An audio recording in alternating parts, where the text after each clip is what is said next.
निसंतान.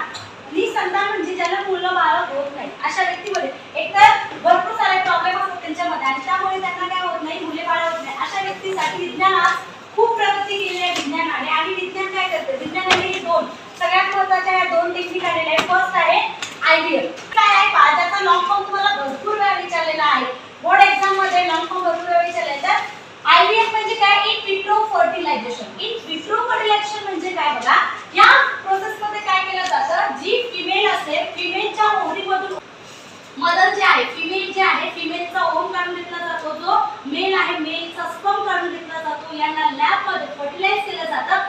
After फर्टिलायझेशनच्या नंतर 7 दिवसाच्या नंतर तो झायगोट बनतो. झायगोट फॉर्मेशन झाल्याच्या नंतर हे झायगोट फॉर्मेशन जो आहे किंवा हा झायगोट जे आहे, जी फिमेल होती त्या फिमेलच्या युटेरस मध्ये त्याला पाठवलं जातं. तर हे आहे इन विट्रो फर्टिलायझेशन. आता जिचा ओव्हम होता तिच्याच युटेरस मध्ये काय केलं, ते जे बाळ आहे किंवा ते जे एम्ब्रो आहे ते तिथे पाठवला. पण दुसरी प्रोसेस आहे ती म्हणजे सरोगेसी. आता तुम्ही ही प्रोसेस भरपूर वेळा ऐकली पण असेल. सरोगेसी प्रोसेस सेम प्रोसेस आहे, फक्त डिफरंट काय आहे पहा.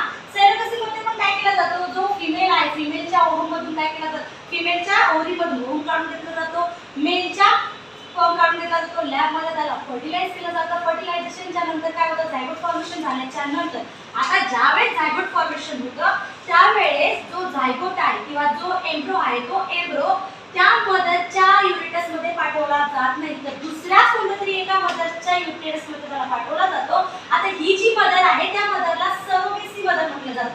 कारण बेबी तिचा आहे का नाही, बेबी दुसऱ्याच कोणाचा तरी आहे, फक्त तिच्या युटेरस मध्ये त्याची वाढ होते. 9 महिने 9 दिवस तो तिच्या गर्भामध्ये वाढतो. त्यानंतर तिचं फक्त न्यूट्रिशन त्या बेबीला मिळतं. कोणतेही जेनेटिक जे काही इन्फॉर्मेशन आहे किंवा जेनेटिक जे काही गोष्टी आहेत त्या जेनेटिक गोष्टी तिच्या असतात का, ते नाही, ते दुसऱ्याच कोणत्यातरी मदर फादरच्या असतात. आणि ती फक्त त्याला काय करते, तिचे न्यूट्रिशन प्रोव्हाइड करते आणि त्या बेबीला काय करते, जन्म देते. एवढंच तिचे काम असतं. म्हणून तिला काय म्हटलं जातं, सरोगेसी मदर.